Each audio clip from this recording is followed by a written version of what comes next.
Welcome to the Tech Egg. Don't get scrambled. Enjoy the video. You're starting pairing now. Make sure the AirPods Max have at least 20% battery and aren't actively connected to another device. On your phone or laptop, open Bluetooth settings and stay on that screen so the discovery process can complete. Press and hold the noise control button for about 5 to 7 seconds. The LED will flash white to show pairing mode. Once done, leave the headphones nearby. The device will search. If you see the AirPods Max listed, get ready to tap or click to connect.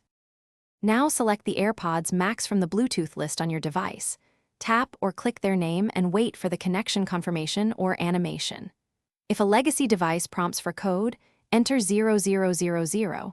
Most modern phones won't ask. Once connected, make sure the audio route is set to AirPods Max in your music or call app, and check mic/input assignment if you plan to use the headphones for calls. If you plan to switch devices often, enable automatic switching. Finish by playing audio and testing playback controls and calls to verify everything works.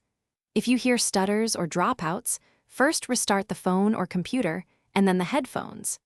If that fails, reset the AirPods Max by holding the noise control button and digital crown together for about 15 seconds until the LED goes amber then white. Then re-enter pairing mode. One key troubleshooting tip. Remove the AirPods Max from your device's Bluetooth list before repairing to clear cached profiles that often cause connection failures.